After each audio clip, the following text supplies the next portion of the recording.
আজব প্রাণী। ডুবে গেলে জলকে দোষ দেয়, হোঁচট খেলে পাথরকে দোষ দেয়, কর্মের দোষ ভাগ্যকে দেয়, কিন্তু নিজের ভুলটা কোনোদিন দেখতে পায় না। চাঁদ আর সূর্যের মধ্যে যেমন কোনো তুলনা হয় না, ঠিক তেমনই তোমার জীবনটাকেও অন্যের সাথে তুলনা করো না। যার যখন সময় আসবে সে এমনিতেই জ্বলে উঠবে।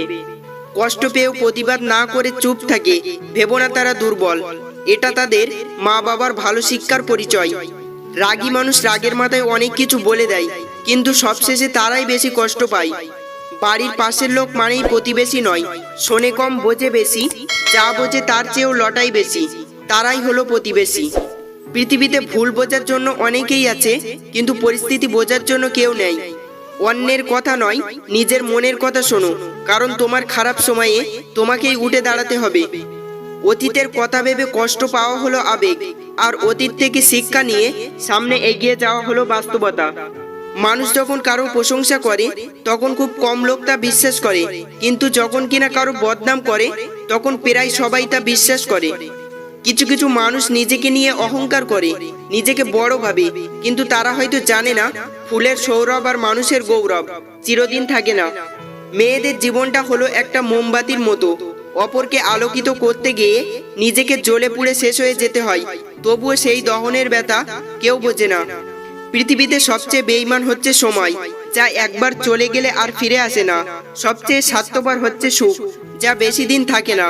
সবচেয়ে আপন হচ্ছে কষ্ট, যা সবসময় কাছে থাকে। পুত্রকে চেনা যায় বিবাহের পর, আর কন্যাকে চেনা যায় যৌবনে। স্বামীকে স্ত্রীর অসুস্থতায়, আর স্ত্রীকে স্বামীর দারিদ্রতায়।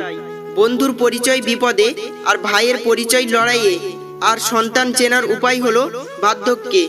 যদি আপনি জীবনে বারবার আঘাত পেতে থাকেন, তাহলে নিজেকে দোষী ভাববেন না। মনে রাখবেন, যে গাছের ফল যত বেশি মিষ্টি, সেই গাছেই সবাই বেশি পাথর ছোড়ে। আজকালের প্রেম সর্দি জ্বরের মতো, আজ আছে তো কাল নেই। প্রেম তো হওয়া উচিত ডেঙ্গুর মতো, যা একবার হলে মরার আগ পর্যন্ত ছেড়ে যাবে না। কথায় আছে পৃথিবীটা নাকি বিশ্বাসে চলে। যদি এমনটাই হতো, তাহলে কোনো দরজায় তালা দেবার প্রয়োজন পড়তো না। বাগানে নতুন ফুল ফুটলে যেমন আগের ফুলের কথা ভুলে যায়, তেমনি আজকাল কিছু মানুষ নতুন কাউকে পেলে আগের সেই প্রিয় মানুষটার কথা ভুলে যায়। যত বড় হবে ততই বুঝতে পারবে পৃথিবীতে প্রয়োজন ছাড়া কেউ আপন হয় না। 3 দিন মানুষ আপনাকে গুরুত্ব দেবে: 1 জন্মের দিন, 2 বিয়ের দিন, 3 মৃত্যুর দিন। নদীর কষ্ট হয় জল শুকিয়ে গেলে, গাছের কষ্ট হয় পাতা ঝরে গেলে, রাতের কষ্ট হয় চাঁদ ডুবে গেলে, আর মানুষের কষ্ট হয় আপনজন ভুলে গেলে। পৃথিবীতে সবচাইতে নরম জিনিস হচ্ছে মানুষের মন। এটা ভাঙতে কোনো পাথর বা হাতুড়ির প্রয়োজন হয় না, শুধু মুখের কয়েকটি অবহেলিত ভাষাই যথেষ্ট। তুমি যতটা দেবে ঠিক ততটাই ফেরত পাবে, সেটা ভালোবাসা হোক কিংবা কষ্ট। তর্ক যদি করতেই হয়, তাহলে জ্ঞানীর সাথে করো।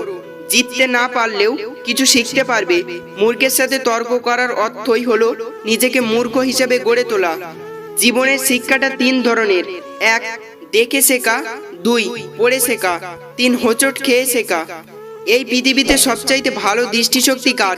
যে নিজের ভুল ত্রুটিগুলো দেখতে পায় তার। সময়কে কেউ দেখতে পায় না ঠিকই, কিন্তু অপেক্ষা করে থাকলে সময় অনেক কিছু দেখিয়ে দেয়। মানুষকে ঠকিয়ে আজ যতই মজা নাও না কেন, সঠিক হিসেব তোমাকে একদিন এই পৃথিবীতেই দিয়ে যেতে হবে। আজ পর্যন্ত কেউ ছাড় পায়নি, আর পাবেও না, কারণ প্রকৃতি তার আপন গতিতে প্রতিশোধ নেয়। জীবনে কখনো কারো উপর খুব বেশি নির্ভর হওয়া ঠিক না, কারণ অন্ধকারে নিজের ছায়াও নিজেকে ছেড়ে চলে যায়। নিজের পায়ে যতক্ষণ শক্তি আছে দৌড়াবেন, শক্তি কমে গেলে হাঁটবেন, তবুও অন্যের পা ধরে চলার চিন্তা করবেন না।